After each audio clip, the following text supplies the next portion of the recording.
ओम श्री पुराण पुरुषोत्तमाय नमः। श्री गणेशाय नमः। ओम नमः शिवाय। शिवजी सदा सहाय।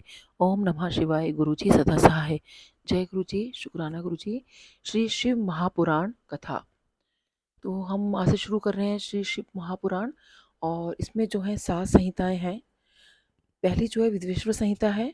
दूसरी रुद्र संहिता है। इसके अंदर 5 खंड हैं। पहला जो है सृष्टि खंड है, दूसरा सती खंड, तीसरा पार्वती खंड, चौथा कुमार खंड और पांचवा युद्ध खंड। तीसरी जो है वो शतरुद्र संहिता है। चौथी कोटि रुद्र संहिता। पांचवी उमा रुद्र संहिता। छठी जो है वो कैलाश संहिता। और सातवीं जो है वो वायव्य संहिता है, जिसके 2 भाग हैं, पूर्व भाग और उत्तरखंड। पूर्व खंड और उत्तरखंड। तो आज हम पढ़ेंगे विद्वेश्वर संहिता, अध्याय 1। प्रयाग में सूची से मुनियों का तुरंत पापनाश करने वाले साधन के विषय में प्रश्न।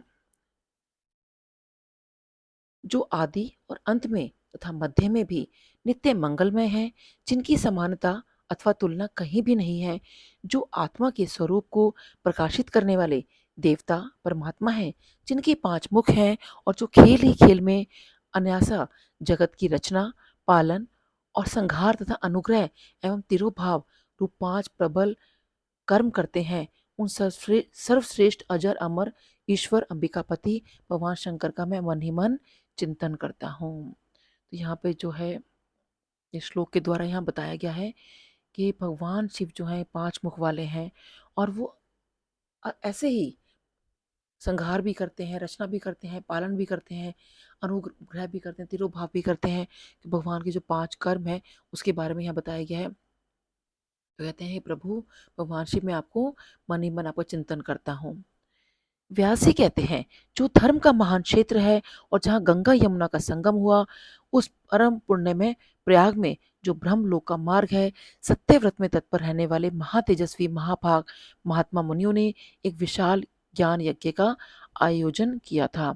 तो प्रयाग जो है वहाँ पर गंगा यमुना का जो संगम होता है, तो कहते हैं एक बार जितने भी मुनि थे उन्होंने बहुत ही बड़ा यज्ञ किया था वहाँ पर। उस ज्ञान यज्ञ का समाचार सुनकर पौराणिक शिरोमणि व्यास शिष्य महामुनि सूची वहां मुनियों को का दर्शन करने के लिए आए। सूची को आते देख वे सब मुनि उस समय हर्ष से खिल उठे और अत्यंत प्रसन्नचित्त से उन्होंने उनका विधिवत स्वागत सत्कार किया। जब ये यज्ञ चल रहा था और सूची को पता चलता है तो वहां पर वो यज्ञ में आते हैं।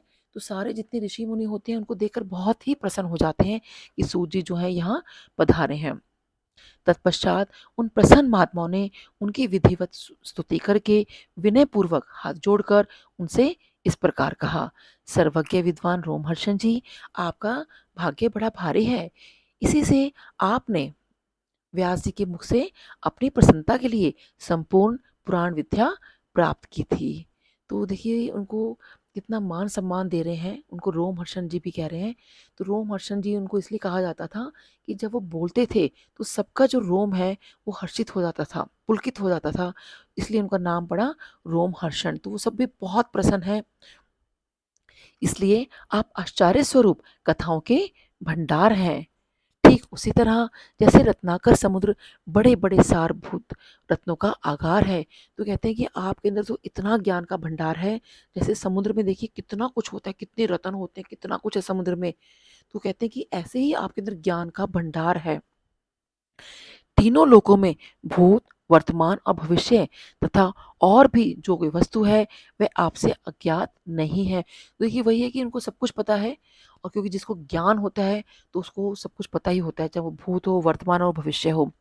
आप हमारे सौभाग्य से इस यज्ञ का दर्शन करने के लिए यहाँ पधार गए हैं और इसी व्यास से हमारा कुछ कल्याण करने वाले हैं, क्योंकि आपका आगमन निरर्थक नहीं हो सकता। तो कहते देखिए आप यहाँ पर आए हैं तो ये हमारा सौभाग्य है कि आप यहाँ पर आए हैं। तो जैसे किसी को पैसों में इंटरेस्ट मिलता है तो कहते हैं ऐसे ही ये जो ब्याज है, यानी कि जो हमें एक आप एक्स्ट्रा देने वाले हैं, यानी कि इतना ज्ञान का भंडार देने वाले हैं, ये तुम्हारी बहुत ही कल्याणकारी है। और जब आप यहाँ पर आए हो तो आपका जाना निरर्थक तो नहीं होगा, तो आप हमें जो है उनकी वो प्रार्थना कर रहे हैं, उनसे स्तुति कर रहे हैं कि आप जो है हमें अपना ज्ञान का जो भंडार है वो हमें दीजिए। हमने पहले भी आपसे शुभ-अशुभ तत्व का पूरा-पूरा वर्णन सुना है, किंतु उससे तृप्ति नहीं होती, हमें उसे सुनने की बारंबार इच्छा होती है। तो कहते हैं देखो आपने पहले भी बहुत बार हमें बहुत कुछ बताया है, लेकिन उससे मन नहीं भरता। क्योंकि देखिए जिसको ज्ञान के बारे में जानना हो ना, जिसको लगे कि मेरे को ज्ञान की प्राप्ति करनी है, तो खाली ज्ञान ये नहीं कि हमने सुन लिया, पढ़ लिया, बस वही ज्ञान है। जब हम उसको अपने अंदर लाते हैं, अपने अंदर उन सब चीज़ों को उनको लाइफ में इम्प्लीमेंट करने की कोशिश करते हैं, तब आपको ज्ञान होता है। जैसे कि अगर हमें इसमें ये बोला जा रहा है कि हमें किसी की निंदा नहीं करनी, तो हमें निंदा नहीं करनी। अगर हम फिर भी निंदा कर रहे हैं, तो इसका मतलब है कि अभी हमारे अंदर वो ज्ञान जो है, उसका प्रकाश नहीं हुआ है।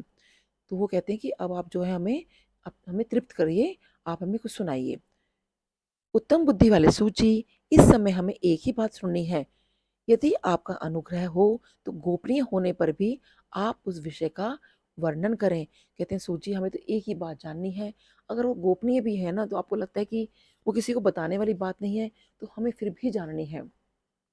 तो आगे कहते हैं घोर कलयुग आने पर मनुष्य पुण्य कर्म से दूर रहेंगे, दुराचार में फंस जाएंगे और सबके सब सत्य भाषण से मुंह फेर लेंगे, दूसरों की निंदा में तत्पर होंगे, पराये धन को हड़प लेने की इच्छा करेंगे, उनका मन पराई स्त्रियों में आसक्त होगा तथा वे दूसरे प्राणियों की हिंसा किया करेंगे, अपने शरीर को ही आत्मा समझेंगे, मूढ़, नास्तिक और पशु बुद्धि रखने वाले होंगे, माता पिता से द्वेष रखेंगे, ब्राह्मण लोभ रूपी ग्राह के ग्रास बन जाएंगे। तो देखिए वो यही कह रहे हैं कि जो घोर कलयुग के अंदर जो ऐसे लोग होंगे जो दुराचार में फंसे रहेंगे, जो पुण्य का कार्य भी नहीं करेंगे, दूसरे का जो धन है वो हड़प लेंगे, और निंदा के बारे में देखिए बार-बार इसमें आ रहा है कि जो निंदा में हमेशा तत्पर रहेंगे, बस इनको मौका मिलना चाहिए किसी की निंदा करें। जो मूर्ख होंगे, जो नास्तिक होंगे, जो पशु बुद्धि रखने वाले होंगे और जो माता-पिता से भी द्वेष रखेंगे, तो देखिए माता-पिता से कभी द्वेष नहीं रखना चाहिए, क्योंकि माता-पिता हमें हमेशा हमारे भले के लिए ही कहते हैं। और अगर किसी को लगता है कि नहीं उसके माता-पिता उस तरह से कुछ माता-पिता उनको लगता है कि अगर वो ऐसा ठीक नहीं कर रहे हैं, तो ऐसा ना समझें। माता-पिता कभी भी अपने बच्चे के लिए गलत नहीं कहते हैं। और जो कहते हैं ब्राह्मण लोभ रूपी ग्राह के ग्रास बन जाएँगे, क्योंकि वो वेद बेचकर जीविका चलाएँगे। तो कहते हैं कि जो ब्राह्मण जिनके पास अपनी वेद होते हैं, जिनके पास अगर उनको वो बेचना पड़े, तो वो भी जो है ये भी कलयुग के बारे में बताया गया कि ऐसा कलयुग में जब होगा तो वो उनको क्या करना चाहिए। धन का उपार्जन करने के लिए ही विद्या का अभ्यास करेंगे। कहते हैं वो विद्या का खाली इसलिए अभ्यास करेंगे क्योंकि उनको धन चाहिए होगा। ये नहीं कि अगर उनको विद्या है, तो जैसे किसी के पास ज्ञान है, किसी को पता है, तो ऐसे वो फ्री में ज्ञान बाँटे, ऐसा नहीं। वो कहते हैं कि वो जो ज्ञान को अगर बाँटेंगे तो उनको उससे पैसा चाहिए होगा। और मद से मोहित रहेंगे, अपनी जाति के कर्म छोड़ देंगे, प्रायः दूसरों को ठगेंगे, तीनों काल की संध्योपासना से दूर रहेंगे और ब्रह्म ज्ञान से शून्य होंगे। तो कहते हैं ना तो किसी पूजा पाठ में लगेंगे, इनको किसी से कोई मतलब नहीं होगा, सिर्फ उनको लगेगा कि अपना हम पैसा कमाएं और अब अपना हम अपनी जिंदगी अच्छी बिताएं बस। समस्त क्षत्रिय भी स्वधर्म का त्याग करने वाले होंगे, कुसंगी, पापी और व्यभिचारी होंगे, उनमें शौर्य का अभाव होगा, वह कुत्सित चौरे कर्म से जीविका चलाएंगे, शूद्रों का सा बर्ताव करेंगे और उनका चित्त काम का किंकर बना रहेगा, वैश्य संस्कार भ्रष्ट, स्वधर्म त्यागी, कुमार्गी, धनोपार्जन परायण तथा नाप तोल में अपनी कुत्सित वृत्ति का परिचय देने वाले होंगे। तो यहाँ वो सब बता रहे हैं कि यहाँ पे चौर्य का मतलब होता है कि चोरी करना, और किसी इसको परायण का मतलब है यहाँ पे यानी कि आसक्त होना किसी चीज़ में अच्छी तरह, यानी कि कुछ कहते हैं उसके अंदर यानी गलत चीज़ों में उसका लगना, तो वो आसक्त होता है कि उसके प्रति उसके वहाँ पर इच्छा ज़्यादा होती है। तो कहते हैं वो इन सब चीज़ों में लीन रहेंगे। वो कहते हैं जो शूद्र ब्राह्मणों के आचार में तत्पर रहेंगे, उनकी आकृति उज्ज्वल होगी, अर्थात वे अपना कर्म धर्म छोड़कर उज्ज्वल वेशभूषा से विभूषित हो व्यर्थ घूमेंगे।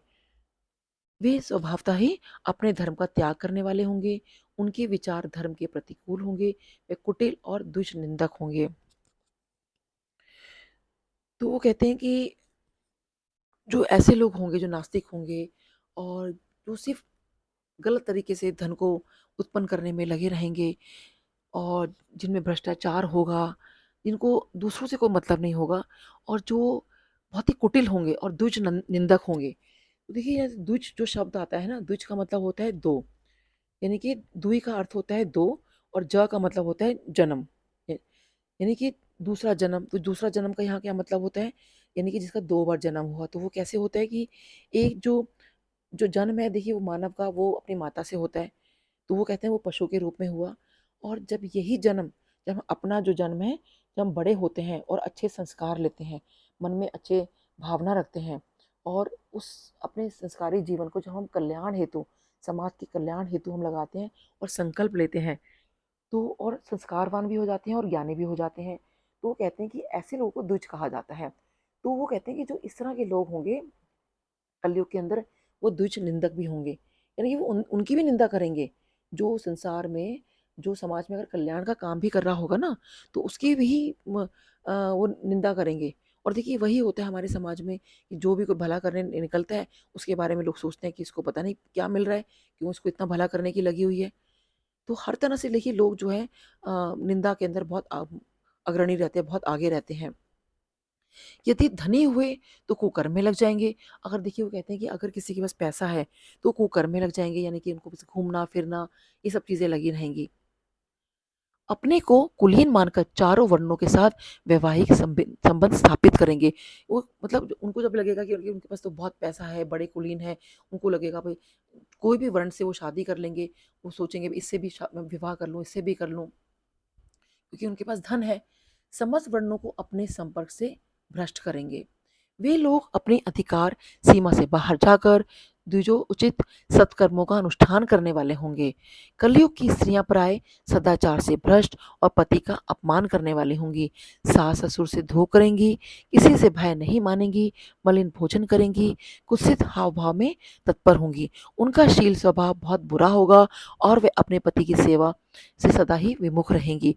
तो यहाँ वो दोनों के लिए बता रहे हैं कि जो स्त्रियां होंगी अगर वो ये सारे ऐसे कार्य करती हैं, तो देखिए माता पिता के बारे में पहले भी बताया गया और यहाँ पे अब सास ससुर के बारे में बताया गया। तो किसी भी देखिए स्त्री को जो है पूरा मान सम्मान जो है ना, अगर वो देखिए खुद भी मान सम्मान चाहती है तो उसको मान सम्मान करना भी होगा। देखिए मान सम्मान जो है सबसे पहले माता पिता से शुरू होता है। तो अगर वो पुत्री कहीं की बेटी है तो वो कहीं की बहू भी है, तो वो यही समझे कि मेरा ये परिवार है और वो किसी से भी कोई भी कलह कलेश ना करे जब वो विवाह होकर आती है। तो कहते हैं कि ये जो सब चीज़ें हैं ना ये बहुत गलत हैं, तो ये सब नहीं होनी चाहिए। किसी की निंदा वगैरह नहीं करनी चाहिए, हमें किसी से भी कुछ बुरा हमें करना ही नहीं है किसी का भी। और हमेशा जो है पति की सेवा, सास-ससुर की सेवा, जो शुद्ध भोजन हमेशा करना चाहिए। इस तरह जिनकी बुद्धि नष्ट हो गई है, जिन्होंने अपने धर्म का त्याग कर दिया है, ऐसे लोगों को इहलोक और परलोक में उत्तम गति कैसे प्राप्त होगी? इसी चिंता में हमारा मन सदा व्याकुल रहता है। तो ये जो ऋषिगण हैं, वो अब सूत जी से वो यही जानना चाहते हैं कि जो आने वाला वक़्त है, जो कलयुग है और जब लोग ऐसे हो जाएँगे और देखिए वाक़ई कलयुग में ऐसे लोग हैं, तो वो कहते हैं कि ऐसे जब लोग हो जाएँगे, तो उस वक़्त जो ये लोग यानी इहलोक मतलब ये लोक और परलोक, उनमें उनकी उत्तम गति कैसे होगी? तो वो कहते हैं इसी से हमें जो है बहुत ज़्यादा चिंता हो रही है और हमारा मन जो है बड़ा व्याकुल रहता है। परोपकार के समान दूसरा कोई धर्म नहीं है। तो कहते हैं कि जब देखिए परोपकार करना, किसी की मदद करना, ये सबसे बड़ा धर्म है और हमें उससे कभी पीछे नहीं हटना चाहिए। देखिए हम हर किसी के काम तो नहीं आ सकते, एक हर किसी की लिमिटेशंस होती हैं, लेकिन हमारी अपनी जितनी लिमिटेशंस है, हमारा जितना सामर्थ्य है, तो उस हिसाब से हमें अपना परोपकार ज़रूर करना चाहिए। अतः जिस छोटे से उपाय से इन सबके पापों का तत्काल नाश हो जाए, उसे इस समय कृपा पूर्वक बताइए। तो कहते हैं देखिए जब लोग ऐसे हो जाएँगे, तो कहीं न कहीं कभी मन में आता है कि अरे! इतने हमने बुरे कर्म कर दिए, तो हम लोग अब इसको ठीक कैसे कर सकते हैं? देखिए कलयुग में अब गुरुजी आए और गुरुजी ने बोला कि 90% कर्म तो तुम्हारे मैं काट देता हूँ, 10% हमें कर्म काटने हैं। देखिए गुरुजी ने कितनी अच्छी हमें ये बात हमें मतलब गुरुजी ने बोली कि शिव पुराण पढ़ो। तो वो जो कर्म है देखिए कर्म तो हमें काटना ही है, लेकिन वो जो कर्म है हमें कहीं अगर शांतिपूर्वक कट जाए तो उससे अच्छी कोई बात नहीं हो सकती। तो यहाँ पे वो यही कह रहे हैं कि जो लोग क्योंकि देखिए हर इंसान से गलती होती है। आज अगर हम इस देह रूप में हैं, हमें शरीर रूपी में शरीर का जो हमें जो मिला है, अगर हम आज इसमें हैं, इसका मतलब है, और जैसे हमारे हिंदू धर्म में कहा जाता है कि हम काफ़ी जन्मों से जो हमें हमारे जन्म होते हैं हमारे, तो आज अगर हम इस जन्म में हैं, इसका मतलब है कि हमारे जन्म अभी कहीं जो कर्म है वो कटे नहीं है, तभी हमें मनुष्य योनि में हम आए, ताकि हम अपने कर्म काट सकें। तो वो यही कहते हैं कि जो अभी जो कलयुग चल रहा है, इसमें जिन्होंने भी जन्म लिया है, तो कहते हैं कि ऐसे लोग कैसे ठीक हो सकते हैं, वो मतलब उनको कैसे गति मिल सकती है। तो यहाँ पे जो ऋषिगण है वो सूत जी से ये सब कुछ पूछ रहे हैं, तो आप हमें कृपा पूर्वक ये बताइए, क्योंकि आप तो सम्मत सिद्धांतों के ज्ञाता हैं। व्यास जी कहते हैं, उन भावित आत्मा मुनियों की ये बात सुनकर सूत जी मन ही मन भगवान शंकर का स्मरण करके उनसे इस प्रकार बोले।